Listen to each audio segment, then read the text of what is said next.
Hemos estado hablando sobre las diferentes fases que contemplan el manejo de los aprovechamientos hidráulicos, que es la planeación, diseño, construcción, operación y mantenimiento. Ya abordamos todos los temas que tienen que ver con el diseño y que nos estamos enfocando a la planeación de estos aprovechamientos hidráulicos y tiene mucho que ver con la capacidad que puede tener para un almacenamiento para poder suministrar las demandas requeridas por los diferentes usuarios. Y la llave fundamental para esta planeación es determinar el comportamiento de largo plazo de las series de tiempo, ya sean de lluvias o de escurrimientos anuales o con cualquier fracción del año. Y esto dijimos que depende mucho de la magnitud de ese almacenamiento.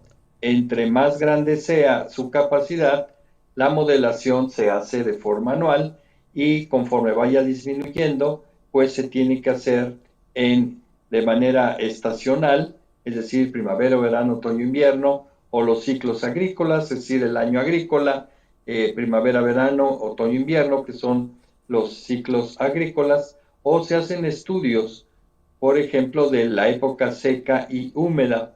Es decir, hay diferentes propósitos dentro de la planeación de los recursos hidráulicos y dependiendo de la magnitud se hace de forma anual o de forma periódica. La sesión pasada empezamos a hablar sobre la aplicación del modelo básico, que sería el modelo autorregresivo de orden 1, este que está por acá, y que decíamos que empezamos con una variable aleatoria y que deberíamos de hacerla esta serie de X, pues todas las pruebas que también se hacen a las variables que tienen un propósito de diseño, es decir, las pruebas de puntos extraños, de homogeneidad e independencia.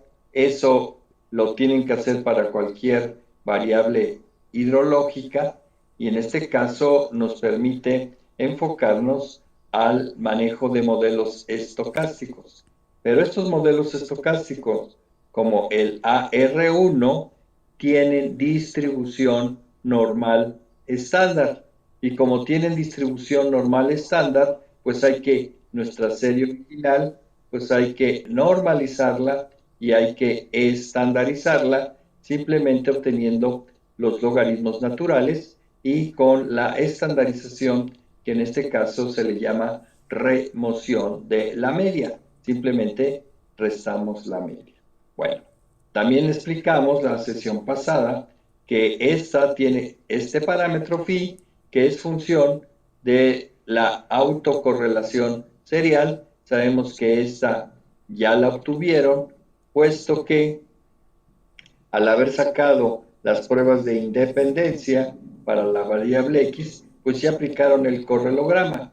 La diferencia es que para aplicar este modelo habrá que hacer el correlograma, pero de la serie de zetas. Entonces, X, Y y Z se tiene que obtener el correlograma, simplemente la expresión que ya conocen, irle sustituyendo esas variables. Bueno, pues después tenemos el modelo de Z y que una vez calculado phi, deberemos demostrar que los residuales del modelo, que es esta, al despejar, tienen también un comportamiento normal y que son independientes para que se pueda cumplir con la homogeneidad de esta ecuación. Y el primer residual pues se hace 0 y así nos vamos calculando la serie de residuales. Esa parte que ahorita uno dice, bueno, me va a servir para ver si es normal e independiente, también este residual es una parte sustantiva para utilizar este modelo no para generación, sino para el pronóstico. ¿Qué es el pronóstico?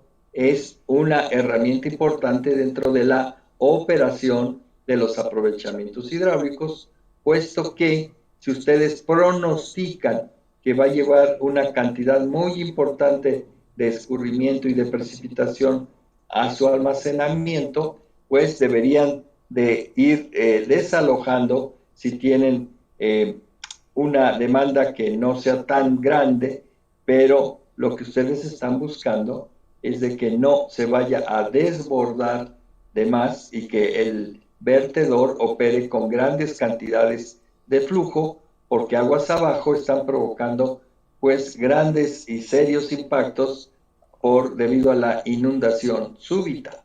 Entonces, en lugar de hacer o esperar a que se confirme que el volumen que están esperando es grande, pues lo que se va haciendo es ir desalojando pequeñas cantidades para evitar la gran concentración e incluso que si la magnitud que esperada es tan grande, pues que pueda voltear la cortina, desbordarla y tener daños mayores aguas abajo. La herramienta de pronóstico es lo que nos permite, ya en términos operativos, saber cuándo podemos empezar a utilizar el vertedor. No sé si luego han visto imágenes que está operando el vertedor y no es que esté ocurriendo en ese momento grandes cantidades de lluvia, sino que desde aguas arriba vienen estos flujos y no hay que permitir que utilizando el vertedor pues crean grandes daños a las zonas agrícolas y a las partes de vivienda que están abajo de esa cortina. Entonces, la operación depende, sí, de este modelo, pero también de una parte sustancial que son los residuales. Bueno, eso es otro cantar. Aquí simplemente estamos trabajando para la cuestión de planeación. Y eso es generar con este modelo números aleatorios con distribución normal estándar. Las desviaciones estándar de los residuales se obtiene al sacar la raíz del resultado de esta operación. Dijimos que este sigma de y al cuadrado es la varianza de la serie normalizada y que este Φ1 pues ya lo calculamos previamente. Entonces la idea es que ustedes puedan generar muestras sintéticas con el modelo AR1 y la idea es que ustedes logren preservar las características de la serie original. Y esta es la serie X. Entonces, cuando generan series con el modelo AR1, pues nos está dando en función de Z. Si lo estandaricé restándole la Y media, pues una vez que genero esta C de Z, Z de T, pues simplemente le sumo la media. ¿Para qué? Para convertirlo en la variable que se llama desestandarizada. Esta variable desestandarizada, para poderla pasar a la variable y comparable como X, en lugar de sacarle el logaritmo, le saco el antilogaritmo a la variable de Y y me va a dar las X con las cuales voy a obtener para cada muestra sus estadísticos y verificar si yo generé 2000 muestras de tamaño N original, pues de esas 2000 muestras voy a tener, cada una tiene su media, varianza, etcétera. Pero si saco el valor esperado, es decir, la media de las medias, se tiene que parecer a quién, a la media de la muestra original. No significa que si la muestra original me da 100, la media de todas las medias me tiene que dar 100, sino que estadísticamente un 102 o un 98 o 99 son similares al valor de 100. Y entonces ya pudiera yo generar esas secuencias.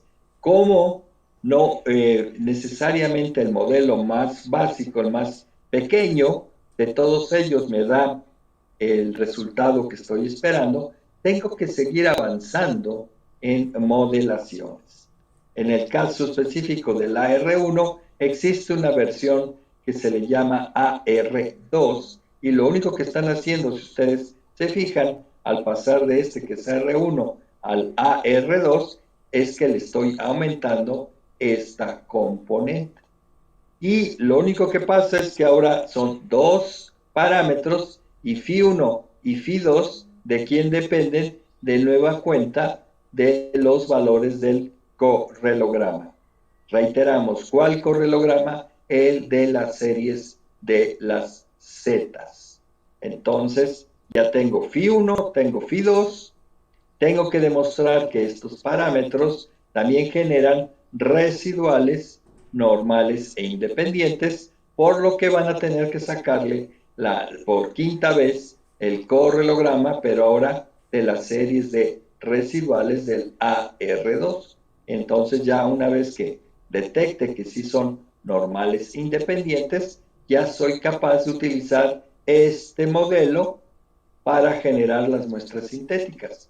Phi1 va a ser conocido, Phi2 es conocido, sigma D, que es la raíz de este valor, de quién depende la varianza de los residuales de N, que es el tamaño de muestra, Phi1 y Phi2 ya lo calcularon acá, y sigma de Y de nueva cuenta es la varianza de qué serie, de la serie original que está siendo estandarizada. Entonces, ya tengo un valor de AR1, ya tengo los valores de R2 y esta la comparan las series generadas si logran preservar de mejor forma lo que obtuvieron con el AR1. Así como hay una R1, hay una R2 y hay un AR3. Pero lo que luego no ocurre con los modelos autorregresivos es que no logran pegarse mucho a los valores extremos, es decir, si por ahí tienen sus valores rondan entre los 200 y los 300 millones de metros cúbicos, pues resulta que por ahí ocurrió un 500. Bueno, los AR1 y AR2 luego no logran generar muestras que se peguen o que sean mayores a los 500 y varias veces, sino que puede por casualidad haber generado uno, pero lo que necesitamos es que se generen más eventos que puedan ser extremos. No tanto porque nos genere uno de 5,000, porque eso también no es correcto. Entonces, lo que buscamos es el mejor modelo que logre preservar más de una característica estadística. Y cuando se tienen valores mucho más grandes de lo que suele ocurrir en la estación, eso se ve reflejado en la varianza o desviación estándar de las muestras generadas. Entonces, si logro también preservar la varianza, pues estoy logrando generar números que se pueden presentar, pero que son más allá de lo que ocurre en el registro. Y eso es lo que estamos buscando, que logre preservar o los valores más grandes o los valores más chicos. Bueno, para lograr esto, existe un grupo de modelos que son más completos, que son los autorregresivos de promedios móviles. Pero este autoregresivo de promedios móviles se forma por un proceso autorregresivo. Si se fijan, esto que está aquí en el marcado en rojo se parece a este, ¿verdad? Es esta primera parte, es el AR1 y solamente se le agrega una componente que se le llama de promedios móviles. Esta moving average es de orden 1 porque le estoy agregando al AR1 esta componente. A esta componente se le conoce de promedios móviles de orden 1 porque solamente tiene un teta 1. ¿Y qué es lo importante de este modelo? Que la primera parte ya la resolvieron. ¿Por qué? Porque ya tienen cuánto vale teta 1, que es el modelo AR1. Y a partir de los resultados del AR1 es que yo voy a encontrar este valor de teta. ¿Cómo se opera un ARMA 1,1? Pues tengo que encontrar ya sea la varianza de los residuales y ya sea los valores de teta bajo este procedimiento. Este esquema es el esquema que se utiliza para todos los modelos ARMA y de forma específica para el ARMA 1.1, estas dos expresiones se comportan con estas dos. Son equivalentes, esta con esta y esta con esta, en el entendido de que están trabajando un ARMA 1.1. ¿Cómo determino los parámetros del modelo ARMA 1.1? Pues ya tengo que haber obtenido los resultados del primer modelo, que es el AR1. Y que necesito los residuales, estos que vimos que estaban por acá, que es esta ecuación. ¿Se acuerdan que debí de haber probado que este teta 1 era capaz de generar residuales normales e independientes? Bueno, si esto es el objetivo, pues ya tienen los residuales del AR1, que son la entrada para calcular los valores de C0 y C1, porque C0 y C1 son las autocovarianzas de la serie de residuales. ¿Cuáles residuales? Los AR1. Entonces, con la primera parte que ya la tienen resuelta, obtuvieron los residuales y con esos residuales, aplicando esta expresión, en lugar de zetas, le ponen los residuales y entonces ustedes obtienen C0, simplemente con K le ponen 0, donde vaya K le ponen 0, donde K igual a 1, para obtener C1, aquí le ponen 1. Y es sustituyendo, repito, en lugar de zetas, son las épsilon calculadas del proceso anterior. Y luego, ¿qué es lo que hacemos?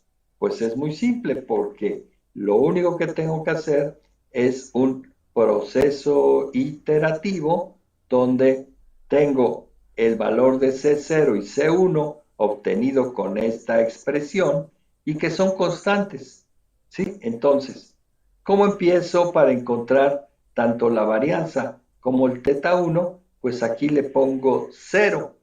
El primer valor es 0. Entonces, el primer valor de la varianza es C0 entre 1. Una vez que obtengan esta varianza, la ponen acá. C1, repito, es constante. Estas no se van a mover porque salen de esta expresión. Y lo que ocurre es que si yo le pongo la varianza aquí, tengo ya un nuevo valor del parámetro teta 1. Cuando teta 1 lo ponen aquí, pues les va a dar un nuevo valor de la varianza. Cuando la varianza es calculada, la ponen acá y les va a dar un nuevo valor de teta 1. Este proceso se repite de tal forma que, por decirles en 10 pasos, logran encontrar que esta no cambia y que esta tampoco cambia. Es ahí donde ya obtuvieron del primer paso cuánto vale Φ1, del segundo paso ya saben cuánto vale teta 1 y la varianza de los residuales.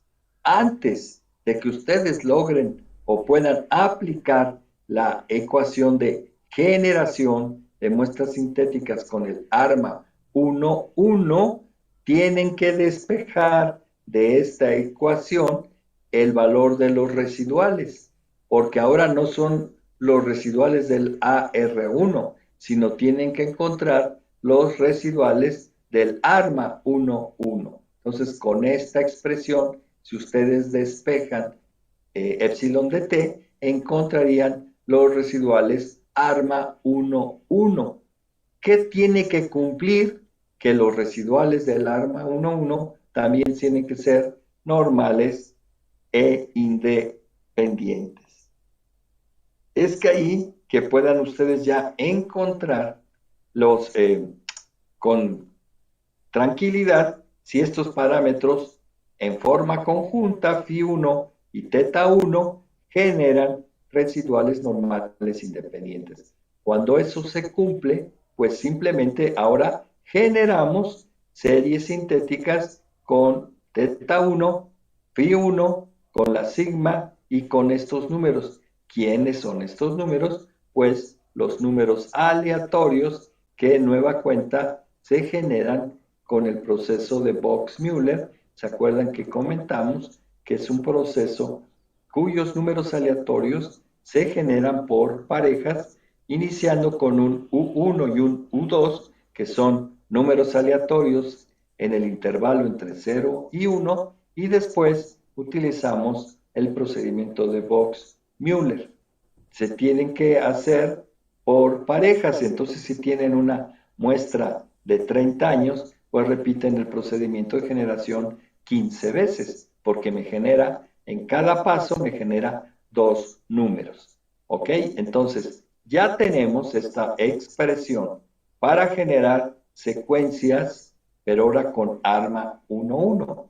¿Cuál es mi objetivo? Verificar si el haberle aplicado al AR1 una nueva componente, en este caso de promedios móviles, si logro preservar de mejor forma las características estadísticas de la muestra original. Y esto, pues simplemente, ¿cómo lo hacemos?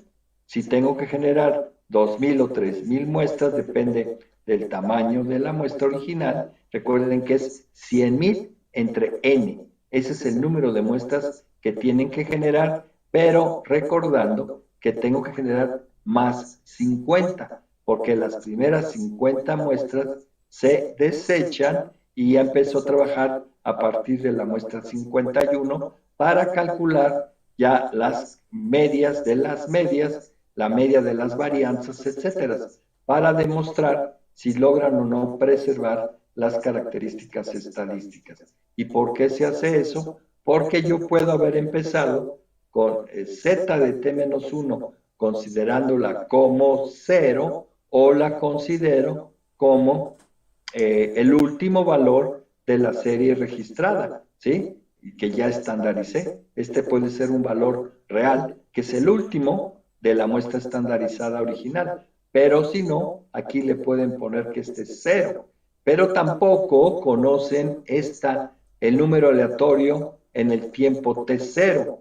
Como no lo conocen, esta también la pueden hacer 0.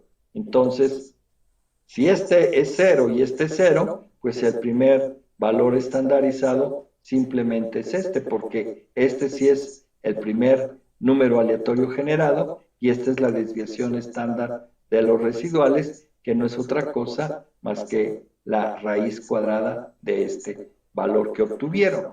Entonces la idea es que ustedes puedan comparar los valores que les da la generación ARMA 1 con la que les da el AR1.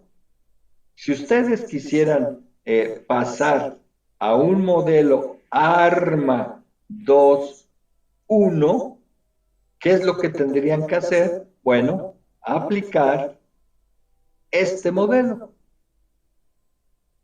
Con el ARMA 2.1 es esto mismo, nada más que le agregan esta parte, aquí.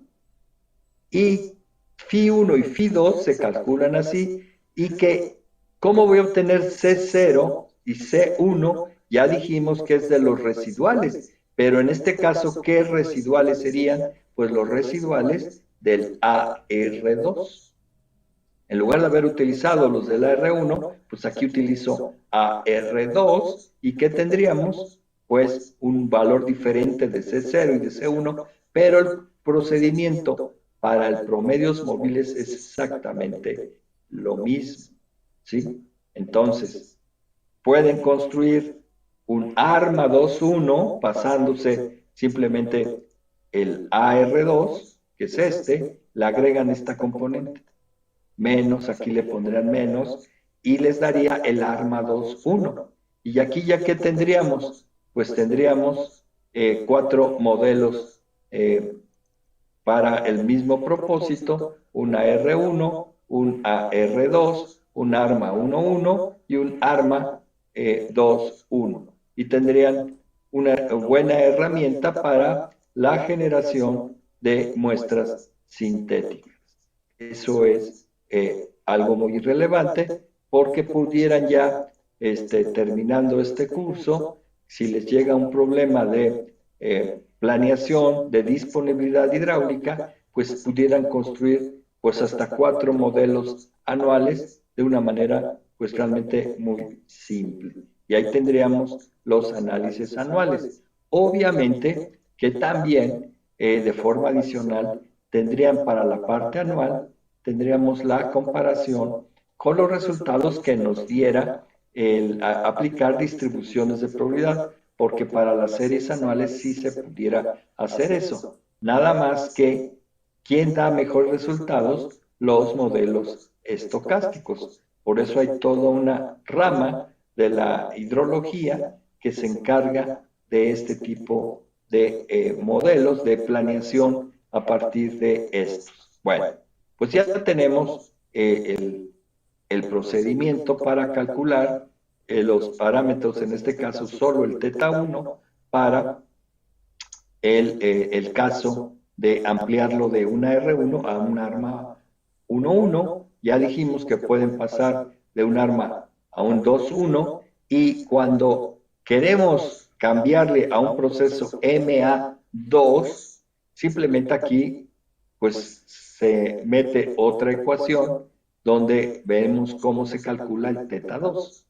Y también hay un modelo AR3 y entonces pueden calcular el 3.1 y también el 3.2. Es simplemente lo que les comenté alguna vez, que esta estocástica es irle agregando componentes, pero si entienden cómo funciona el primero, pues les va a ser muy sencillo seguir aumentando el orden del modelo porque van a ver que en casos particulares el arma 2.1 es el mejor de 6 que ustedes obtengan y pues eso es lo que están buscando, lograr reducir la incertidumbre en este caso en la generación de muestras sintéticas. Por eso probarían 6 modelos o el número que ustedes gusten, porque después de pudiéramos generar muestras sintéticas multivariadas, donde no solamente utilice los datos de una estación hidrométrica, sino de 2 o de 3. ¿Y cuál sería el modelo?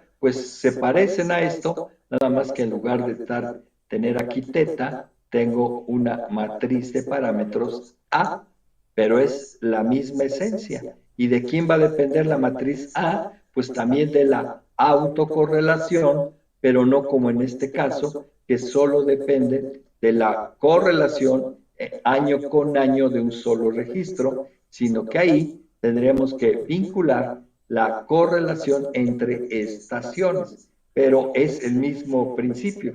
La complejidad aumenta, pero en esencia son los mismos métodos. Y esto les proporciona la herramienta de algo que es súper importante en el manejo de los aprovechamientos hidráulicos. Les reitero, no todo es diseño, no todos son eventos de gastos máximos, gastos mínimos, de lluvias de 24 horas maximizadas o de intensidades, si es que la sacan de un pluviógrafo. No solo es esto, la hidrología y sus procesos de análisis pues van a requerir de herramientas como esta para propósitos de planeación y existe otra que es para propósitos del pronóstico para la operación de los aprovechamientos. Por eso se hace énfasis dentro del análisis hidrológico que ustedes aprendan todas las herramientas disponibles para un adecuado análisis, porque imagínense que los pongan a hacer ahora un proyecto precisamente de ampliar hectáreas al cultivo o de saber si una industria se puede establecer en una región, etcétera, y eso no se da con gastos máximos ni con mínimos, se da con la posibilidad de conocer, en este caso, teóricamente, el comportamiento tanto de las lluvias como de los escurrimientos y en particular de manera anual. Bueno, el caso es que nosotros podríamos tener problemas, pues, casos como este, ¿no? Y oye, ya tengo la serie registrada, aquí están los escurrimientos o las lluvias, depende de lo que estén manejando. Puede esto estar representando millones de metros cúbicos, entonces tengo mi serie periódica, en este caso mensual, la suma de todos los meses me da la serie anual y luego puedo que me digan que ahora tengo que realizar los procedimientos de análisis agrícola y entonces pues necesitan conocer en este caso el periodo de otoño-invierno que empieza en octubre y termina en marzo y el de primavera-verano desde abril hasta septiembre. Entonces, en este caso, una serie final pudiera ser así, ¿no? Yo puedo tener el periodo otoño-invierno, primavera-verano, tengo un año agrícola y un año calendario, y lo que quiero que observen es que se parecen, pero no son lo mismo, ¿verdad? El trabajar el año agrícola y el año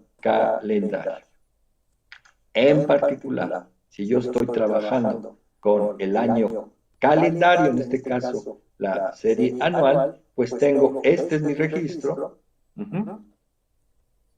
que es este, lo normalizo, como dije que lo normalizaba, con el logaritmo natural. Aquí está, sacamos el logaritmo natural de la serie anual y también sacamos la serie estandarizada, que no es otra cosa más que la Y menos la media de la serie normalizada. Y así que tengo para las tres series, ¿qué es lo que deben de tener? Pues sus características estadísticas. ¿Qué es lo que son relevantes que ustedes conserven? Estas dos, porque es la media de las Y's y la varianza de las Y's, y que conserven el último valor de las Z's, si ese fuese el caso. Entonces, estas las debo dejar ahí almacenadas porque me van a permitir obtener los valores de mis series, tanto normalizada como estandarizada.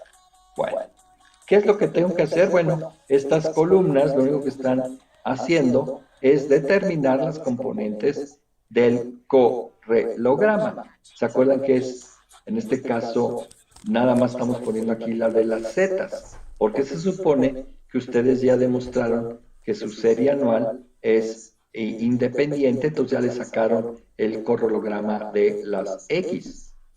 Y también se saca el de las Y y aquí solo estoy presentando el de las zetas, que es con la que se obtienen los parámetros de los modelos estocásticos.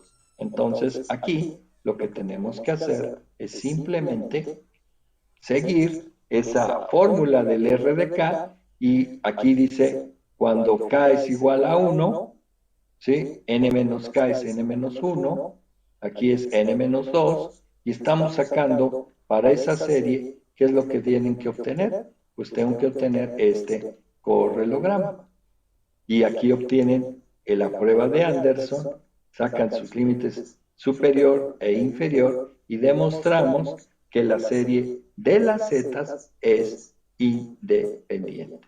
Pero lo que a mí me interesa son estos, los R's de K, ¿de quién? De la serie AR1. Y lo que me interesa aquí es conocer los residuales de ese modelo. Recuerden que nos interesa muchísimo los residuales del AR1. Y ahí, ¿qué es lo que obtenemos? Los valores.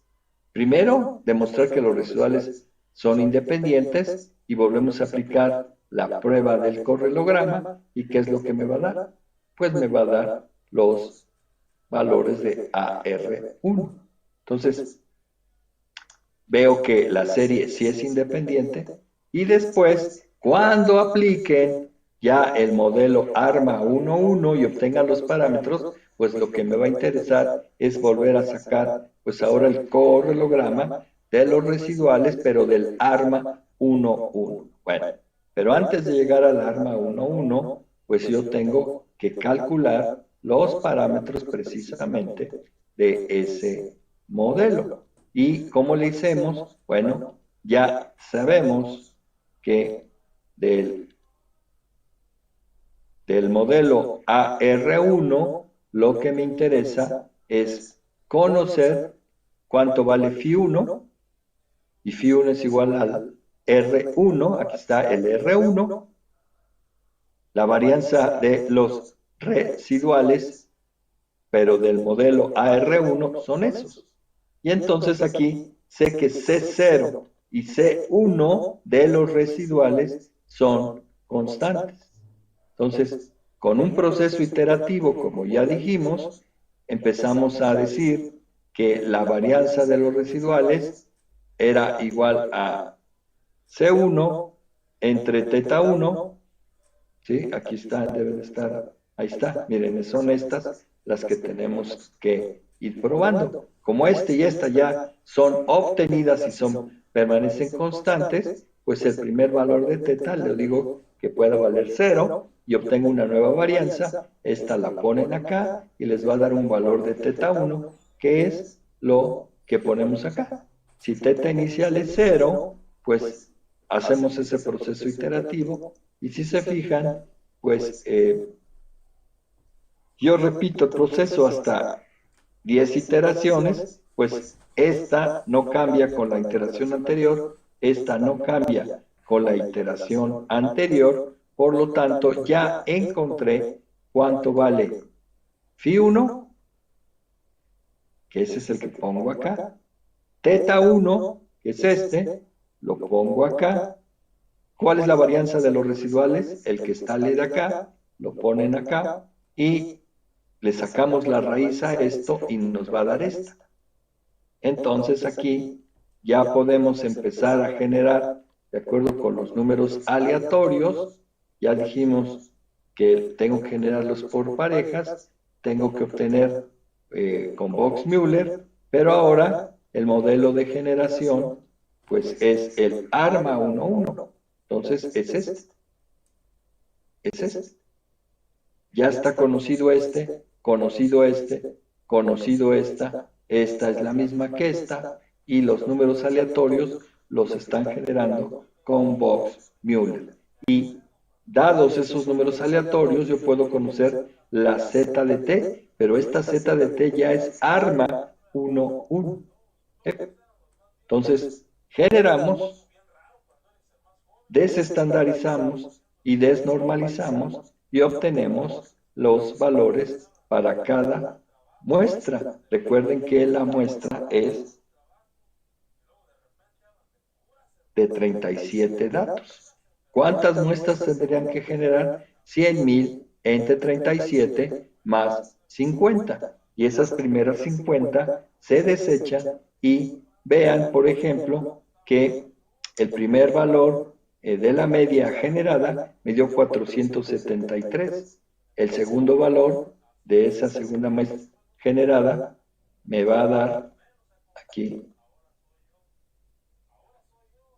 lo ponemos, el segundo valor me da 490, etcétera. Bueno, se supone que para aquí este ejemplo que solo tiene 12 muestras generadas, pues vean la diferencia entre el valor simulado y el valor real. Obviamente que esto se va a cambiar porque conforme aumentan las muestras, pues van acercándose mucho más al valor real. Esto es lo que yo trato de preservar, estas, las reales. Y esta es la media de todas las medias generadas.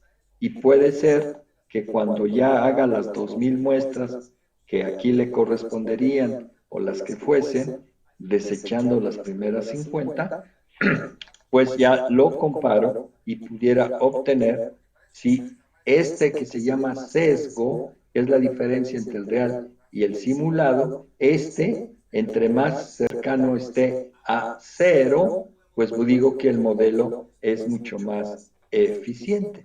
y esa es la idea, que ustedes puedan tener número de modelos pasando por el AR1, el AR2, en este caso pueden tener un arma 1.1 o un arma 2.1 y poder comparar, por decir, para esos 4 modelos, cuál es aquel que tiene los menores sesgos. Y ahí que ya para la aplicación, para propósitos de planeación, sería su modelo final. Y eso es lo que tendremos que hacer para el análisis de series anuales. Pero ya dijimos, en este caso, que me toca, por ejemplo, obtener las series periódicas. Y las series periódicas, como lo vimos la sesión pasada, se pueden modelar utilizando los mismos modelos que aplicamos para series anuales, considerando que las series periódicas, en este caso las mensuales, pueden comportarse con un parámetro constante. Es decir, en lugar de tener un parámetro phi1 para enero, otro para febrero, otro para marzo, se considera, como lo vimos en la técnica de estaciones año, que se hizo un solo registro, en lugar de tener 5 estaciones, pues la hicimos en un solo registro, si se acuerdan, que era obtener el registro modulado. En el caso específico de las series de tiempo, en este caso para propósitos de generación sintética, lo que se hace es tener un solo registro. Si tengo 20 años y 12 meses, pues voy a tener 240 valores que los voy a tratar. Si le ajusto el AR1, sería ahí el parámetros autorregresivos periódicos con parámetros constantes. Por eso aquí en la pestaña le pueden ver que se le considera como par, porque es periódico autorregresivo, y la C que se puede poner acá o después del paréntesis sería constantes. Y no es otra cosa que aplicar el modelo AR1 o el AR2 o el ARMA 1.1 o el ARMA 2.1, tal como lo vimos para los anuales, trabajando exactamente para series periódicas. ¿Cuál es la diferencia? Si se acuerdan, dentro de la serie anual, la serie de Z, que es la serie estandarizada, ¿cómo llegamos a las zetas en la serie anual? Pues tenemos una serie X, le sacamos el logaritmo a la serie de Y la serie de Z es la Y menos la Y media. Bueno, en el caso específico de las series periódicas, la estandarización sí se hace considerando la media y desviación estándar de cada uno de los meses. En este caso, no es lo mismo la media de los eneros que la media de los febreros, que la media de los marzos. Entonces, lo que tenemos que hacer es obtener, si la serie de X, si se fijan, esta serie de X que está aquí corresponde a este 0, a este 1.3, a este punto 4, son los valores que ustedes van poniendo por acá. El valor que le sigue pasando el primer año, los primeros 12 meses, sería 98.2, que es este, luego le sigue el 2.6, el 40.9, que son los valores tal y como ocurren físicamente. Es importante que esto lo determinen porque aquí pues es fácil entender que después de un enero sigue un febrero, pero también bajo esa misma filosofía, cuando hagan series estacionales, pues que sepan que si consideran el primer valor como la primavera, pues después va un verano, un otoño y un invierno, o que primero sea los periodos secos y los periodos húmedos. Después de un húmedo sigue otro seco y después del seco sigue otro húmedo. Eso es lo que físicamente está ocurriendo y es importante que así construyan esta serie. ¿El valor de las y cuál es? Pues el valor de las y es que ustedes obtengan el valor logarítmico, pero saben que esto es cero, ¿sí? Si como es cero, no le puedo aplicar el logaritmo natural, por eso si se le ponemos esta condicionante. Si es cero, es como si en lugar de cero yo le pongo un punto 1 o le ponen un punto 0,1. Para términos de esto es lo mismo. ¿Sí? Estamos sustituyendo el valor de cero porque cuando genere todo aquel que sea valor negativo, pues le pongo un cero. ¿Por qué? Porque así lo generé. Cuando estos valores de las y me dé negativo, le pongo un cero.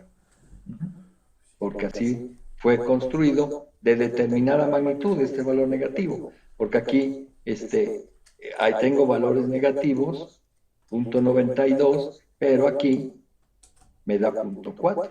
Entonces tengan cuidado cuál es el valor que consideran como límite. En este caso sería menores de 2,3 o iguales, ¿no? Desde ahí ya le ponen un 0, pero si es más chico, sí le pueden sacar el antilogaritmo. Bueno, ¿qué características tiene esta serie periódica? Bueno, que aquí sí tiene una media de los eneros, pero es la media de la serie de las y.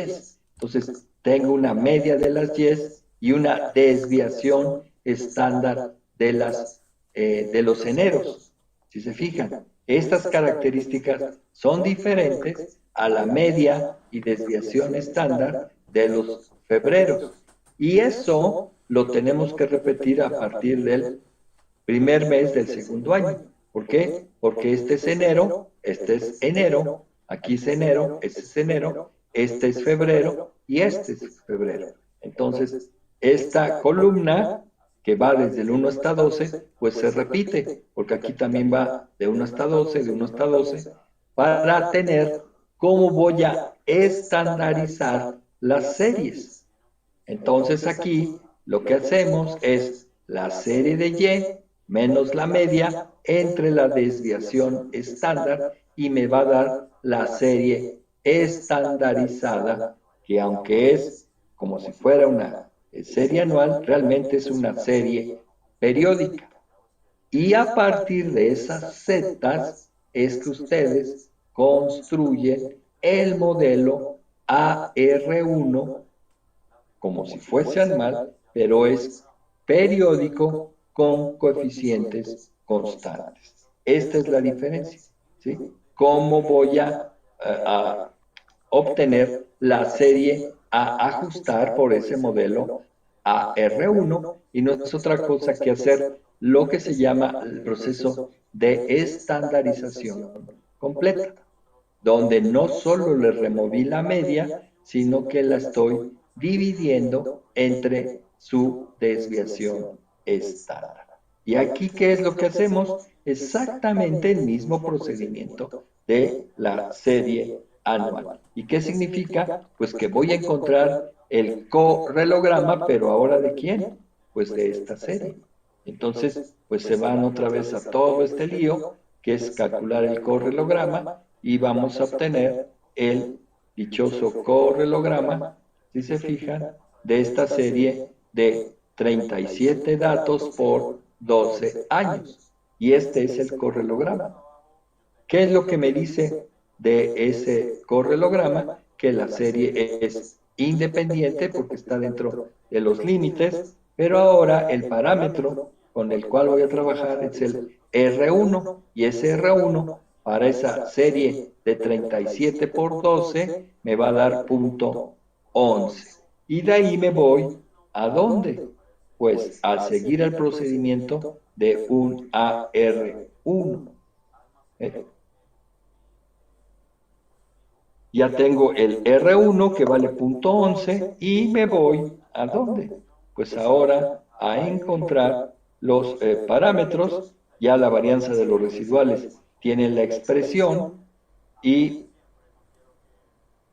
la desviación estándar de los residuales y se nueva cuenta, ¿qué es lo que hacemos? Pues aquí tengo la posibilidad de generar de nuevo mis números aleatorios con Box-Müller y después calculo los valores de Z y después los valores de Y y los valores de X. Nada más que una vez que tengo Z, la tengo que desestandarizar. ¿Y cómo la desestandarizo? Pues si antes le sumábamos la media, el anual, ahorita, ¿qué es lo que tienen que hacer? Pues primero que nada, multiplicarlo por la desviación estándar de cada mes y le sumo la media de cada mes. Y ya me da la serie de Y y lo que hacemos después es sacarle el antilogaritmo de las X. ¿Sí? Y así obtenemos pues los valores estandarizados, desestandarizados de las X. Y en este caso se convirtió en una muestra de, aquí vemos, ¿no? De 444 valores. Pero después, ¿qué es lo que hacemos? Pues determinamos los valores de nuestra muestra simulada, pero lo que yo tengo que hacer es ahora sacar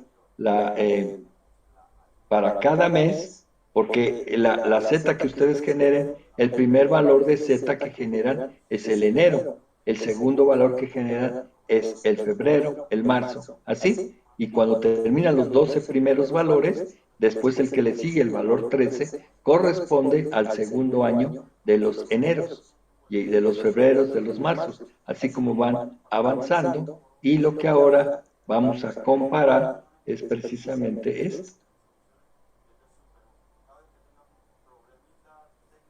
Los valores de la media real con los valores de la media simulada.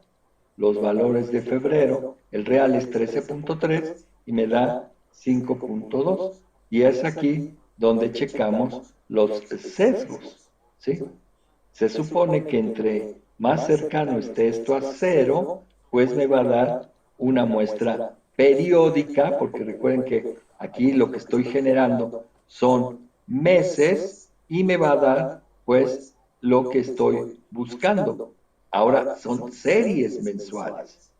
Y para que les dé un menor sesgo, porque esto da luego buenos resultados, por eso sí se hace el análisis con coeficientes constantes, pues es hacer el análisis de los modelos estocásticos, pero ahora con coeficientes periódicos. En lugar de tener un solo phi, pues tendremos un phi para los eneros, un phi para los marzos, etc. Pero ahí ya se utiliza otro coeficiente de autocorrelación. Ya se correlacionan entre periodos, ya no solamente entre los años, sino correlaciono el enero con diciembre, el febrero con enero, etc. Y ahí me va a dar 12 valores de phi 1 y 12 valores de la varianza. Es otro procedimiento que, pues, en realidad es un poquito más complicado, porque hay que encontrar 12 parámetros de phi y 12 varianzas, pero sigue el mismo principio. La idea es que no se queden, al terminar este curso, no se queden sin poder resolver, al menos con coeficientes constantes, lo que tenga que ver con una serie periódica. En este caso, nos adentramos hasta la de mensual, pero pues esta puede ser estacional, que sean solo 4 periodos o 2 periodos si están trabajando otoño, invierno y primavera, verano para propósitos agrícolas. Entonces, en lugar aquí de tener enero y febrero, pues teníamos primavera, verano y otoño, invierno. Y hay un real y hay un simulado. Estos datos que están aquí es habiendo construido solo 12 muestras.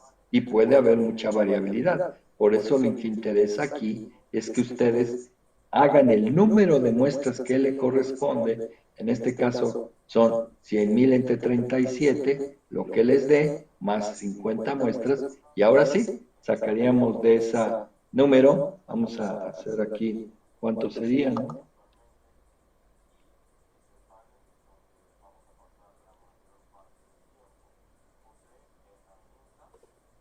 2,702 o 3.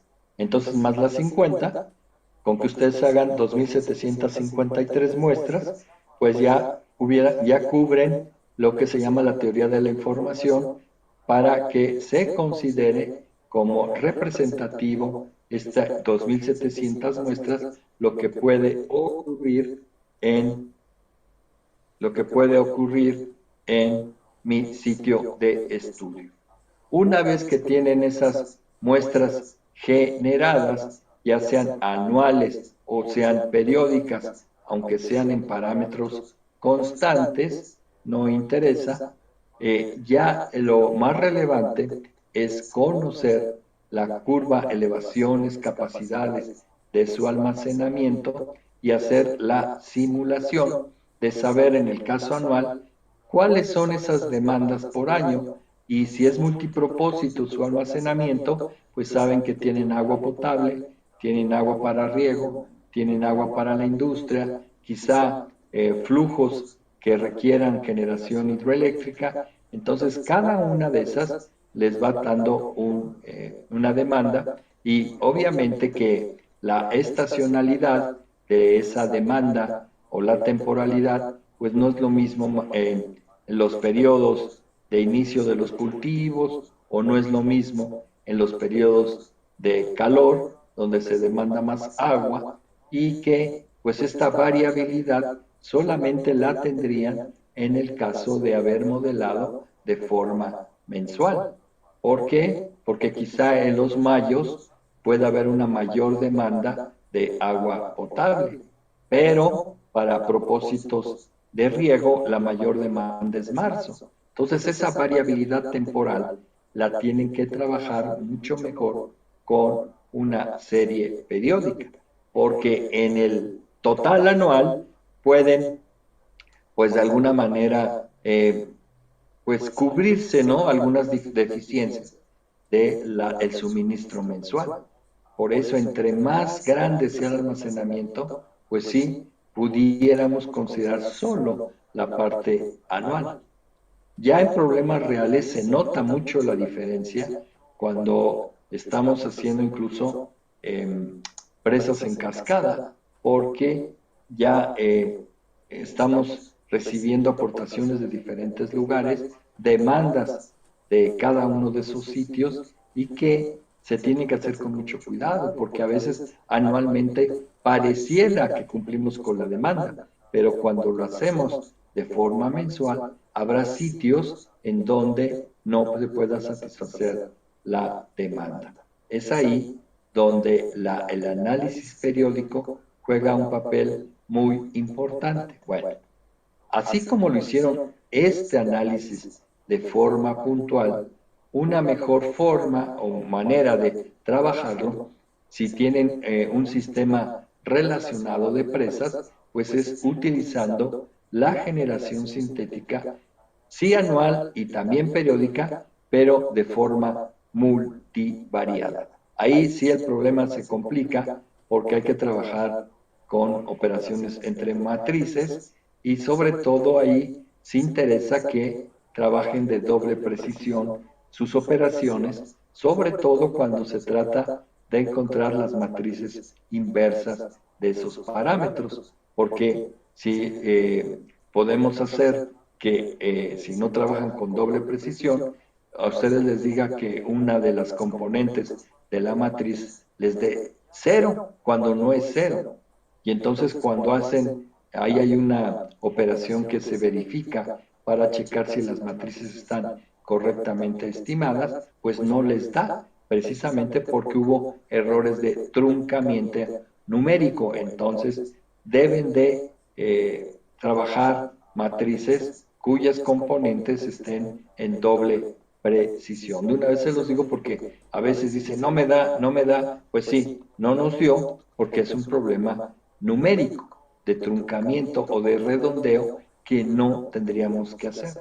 Y obviamente que si se trabaja en una computadora, pues no hay problema en que sean de doble precisión, porque no son cero. Y a veces parece que cuando le ponemos, lo redondeamos, le ponemos un cero. Por eso ya no da. Y sí es importante que nos dé los valores que tienen que ser. Si no, no cierra las operaciones. Y se los digo por aquellos que si algún día van a tener que trabajar con condiciones ya multivariadas en las regiones, pues tengan en cuenta que la precisión es muy relevante. No es solamente que tengo ya ahí la ecuación de cómo obtener los parámetros, etcétera, pero a veces no cierra. Y eso es lo que tendremos que garantizar, que numéricamente sean los valores correctos. Y de ahí ya tenemos una herramienta mucho más poderosa que son los modelos multivariados. Pero también existen modelos estocásticos que se les conoce como desagregación, donde al mismo tiempo genero muestras anuales y muestras periódicas. Y ahí se preservan las características estadísticas en más de un nivel de modelación, porque tanto preservo las anuales como en este caso serían las mensuales. Y ahí que hay un tercer modelo que se llaman los modelos de desagregación, que logran todavía mejorar lo que nos están dando estos modelos univariados. Entonces, tenemos los modelos univariados, tenemos los modelos multivariados, que pueden ser tanto anuales como periódicos, y hay una tercera gama que se llaman los modelos de desagregación. Y con eso logramos al mismo tiempo que ustedes generan muestras sintéticas anuales, al mismo tiempo se generan las series mensuales sin tener que pasar por coeficientes constantes o coeficientes periódicos, porque ya modelamos de forma conjunta los meses con los años y genero la muestra anual y con ese modelo los desagrego a los meses. La suma de los meses desagregados sí me da la serie anual. Ese es el objetivo de los modelos de desagregación, que ahí son puras operaciones entre matrices. Les comento esto porque apenas estos que estamos dando en este curso, pues son los muy básicos para que ustedes puedan resolver un problema de planeación dentro de los aprovechamientos hidráulicos y que no se queden sin dar por lo menos una respuesta a este problema. No crean que al haber modelos tan complejos como los de desagregación, esa sería siempre la solución. No, hay ocasiones en que incluso un simple AR2 da mejores resultados que los modelos más complejos. Y esto depende precisamente del tipo de muestra que estén analizando. Por ejemplo, en el análisis de frecuencias, uno pensaría que una distribución multivariada, habiéndola resuelto por máxima verosimilitud, es potencialmente superior a un modelo Gumbel por momentos. ¿No? Pues puede ser que esa muestra, la mejor forma de ajustarla sea con el modelo básico de Gumbel por momentos o una normal. No tengo, ¿sí?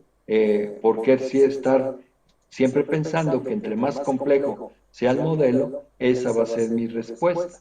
Por eso existen criterios para la selección del mejor modelo de probabilidad. ¿Se acuerdan las técnicas de errores estándares, etcétera? Bueno, eso es comparando los diferentes ajustes. Aquí lo que me interesa mucho es cuál de todos esos modelos logra preservar las características de la muestra original. Y hay algo irrelevante, muy relevante, el tamaño de muestra original. Ustedes pueden haber hecho un estudio con 20 años, pero se tendría que revisar 5 años después para saber si con esa información adicional sigue siendo el modelo estocástico, por decirles, el AR1, el que mejor resultados les dio, o incluso en el diseño, si la Gumbel por momento sigue siendo la mejor distribución.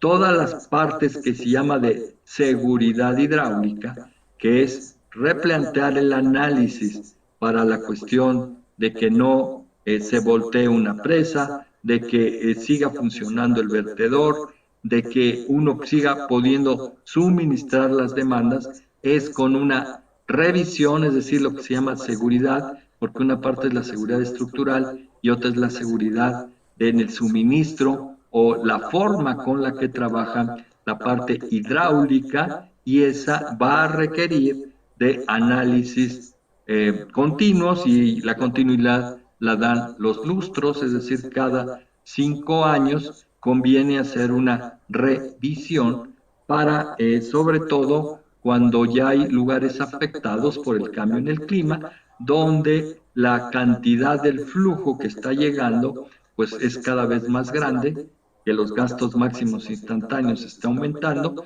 pues eso puede ser factor para modificar la operación de la presa, es decir, de los vertedores, para tener esa mejor regulación.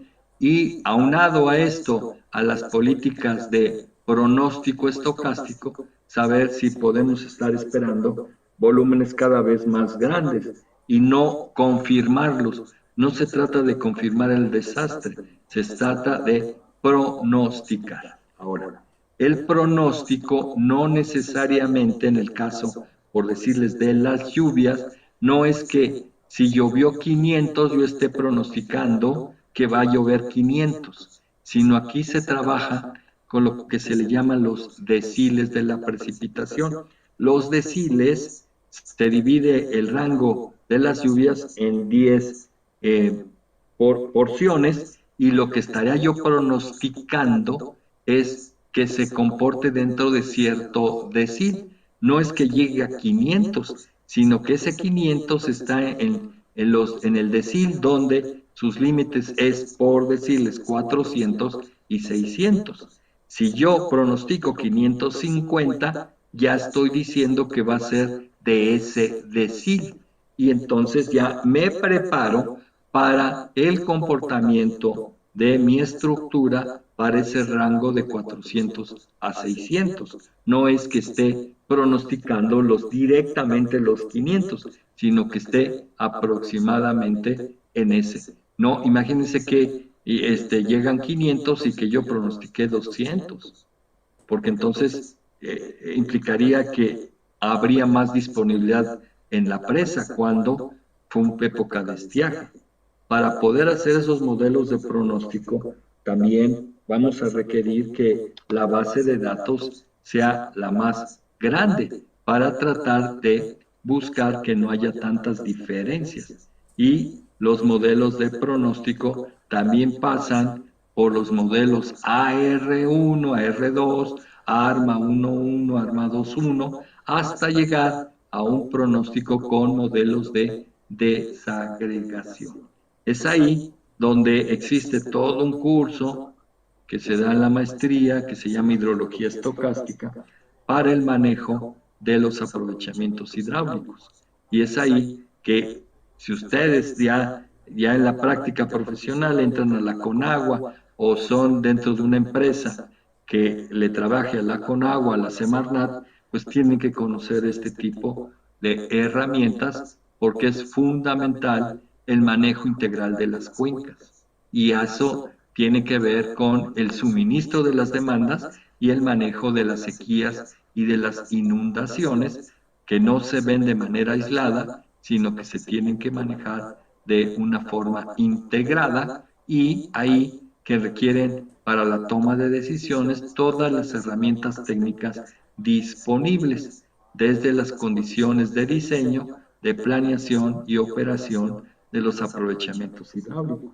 Eso es parte de la herramienta de análisis hidrológico. Obviamente que hay más cosas, ¿no? El manejo de los suelos, la cuestión de infiltración, los modelos lluvia escurrimiento ya los distribuidos o semidistribuidos, o sea, falta que ustedes se vayan, si les gusta realmente el área de hidráulica, pues van a necesitar pues cada vez más de herramientas que les permitan la adecuada toma de decisiones. Por eso existen diferentes cursos, tanto en la especialidad como en la maestría, que a ustedes los hace pues cada vez más expertos. Y por eso es muy relevante que cuando hagan sus proyectos, no solo de esta materia, pues no traten de hacerlo ustedes, porque muchas veces pues se basan en algo que ya hicieron alguien y ya nada más casi lo copian, y eso no es el sentido del posgrado, sino que es que vayan adquiriendo mejores capacidades para la vida real. Y pues una persona truena, ¿no? Si sacó muchos dieces luego en la especialidad o en la maestría, pero sus competencias no reflejan esos dieces, ¿no? Ni siquiera llegan al 7.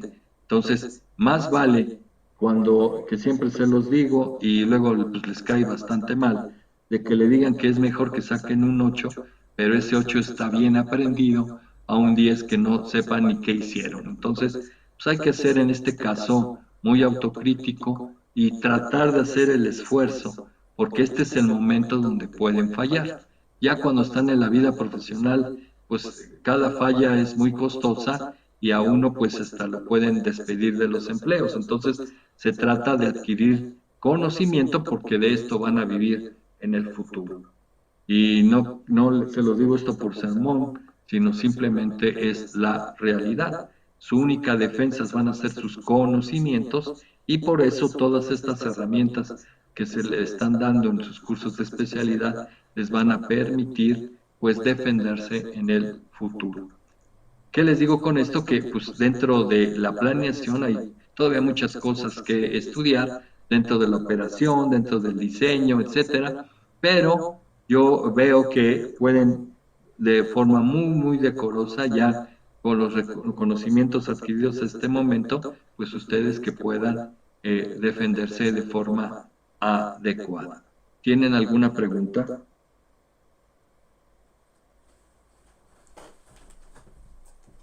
No, todo bien de mi parte, gracias. Muy bien.